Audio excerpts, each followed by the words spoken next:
Continuing on with the theme of quotes for this episode, I thought we'd take a look at another quote. That last quote was a quote about, it was almost a parable or a story that kind of proved a point. This quote is a different quote in a lot of ways. It's one of those quotes that people, talk about predicting the future.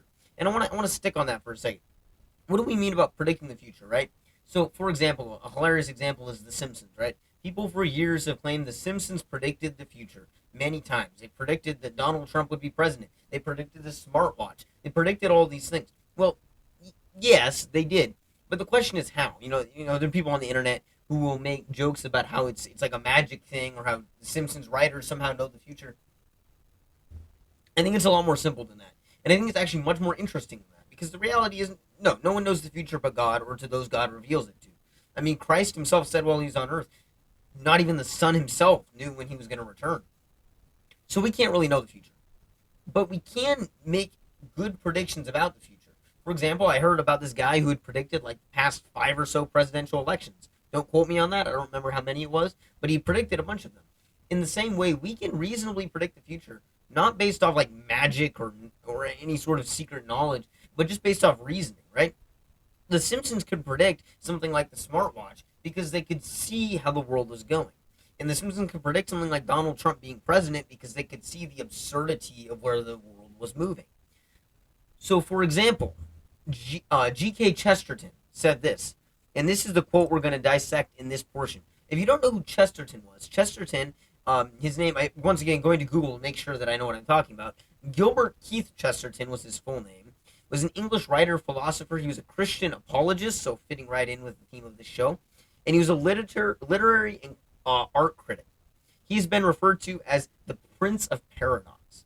Now, this quote from Chesterton that I stumbled upon is fascinating because I think it predicted the world that we're in right now. And it fits so perfectly with the theme of this show that I figured it was a perfect time to bring it up. This is what Chesterton said in his book, Heretics. He said, this is a little bit of Old English. He said, fires will be kindled to testify that 2 and 2 make 4. Swords will be drawn to prove that leaves are green in the summer. I really want to focus on that first part. He claims, and this is a long time ago, Chesterton lived from the year 1874 to 1936. So this is a long time ago. Chesterton says that fires will be kindled to testify that 2 and 2 make 4. So he's literally claiming that there will come a time when people will need to defend obvious truths such as 2 plus 2 equals 4. That was a tongue twister. Obvious truths. 2 plus 2 equals 4. What this is really talking about is objective truth. And this whole show is about the idea of truth. The title of the show is What is Truth? And we shorten that to wit because we ought to have wit when we're interacting with non-believers or believers. What do we mean when we say objective truth? Because people don't seem to understand these days what objective truth even is. There is your truth and my truth in the world today. But in reality, there's only the truth. And there's a lot of reasons and there's a lot of arguments we can make for that. And you can go back to like some of the earlier episodes of this show where we really dive into the simple concept. But truth has to be a standard outside of you and I. Because the idea of your truth and my truth is just absurd. Truth, by definition, in fact, let's do this. Let's Google what is the definition of the word truth. Truth. All right, let's see. Truth definition. According to Google, it is the quality or state of being true. Yeah, thanks, Google. That which is true or in accordance with fact or reality. There you go. That which is true or in accordance with fact or reality. Notice how it's saying in accordance with fact or reality, meaning it's not whatever's in your head or whatever's in my head. It's whatever is in reality or what is true. Now, there's a second definition here that I would imagine is newer. A fact or belief that is accepted as true. Of course, a lot of these definitions on Google are kind of like, they're circular because it's like saying truth is true and true and truth. It's just kind of going back and forth. But truth is the idea of something that we can all accept as factual for everybody. So how can you have your truth and I have my truth? For example, the easy example is Adolf Hitler obviously is wrong. And we all agree that it is true that Adolf Hitler is wrong. But what if he was just living his truth? Which he would probably tell you something along those lines. Maybe not those words. but he'd say, I'm just living my truth. The reason we bring this up, the reason that we talk about truth, because this steps on toes. I'm well aware that this segment of the show today is probably going to ruffle some feathers, although maybe not as much as the next segment. But it's going to ruffle some feathers because when we say your truth and my truth, there are people who say these things, and it's emotionally packed. There's baggage, but there's a reason we address it on this show.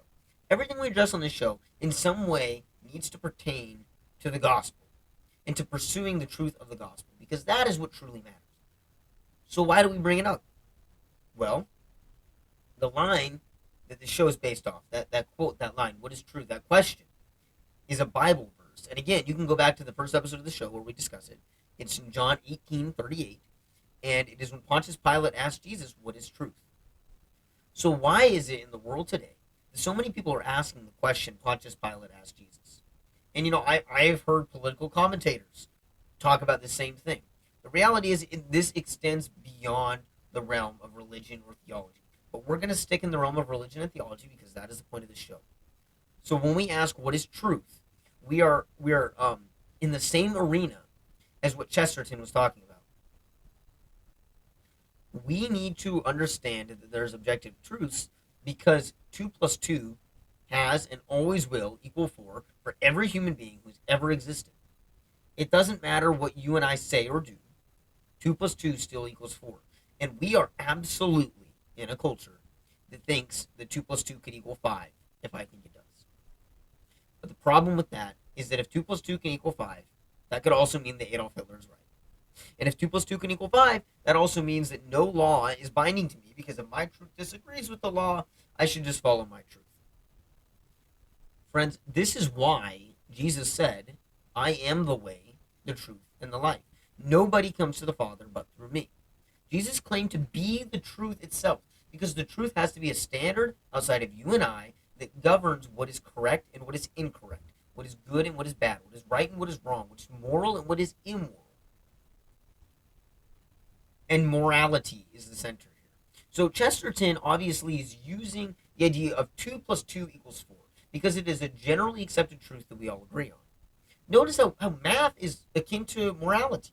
It is a standard outside of you and I that is objectively correct, right?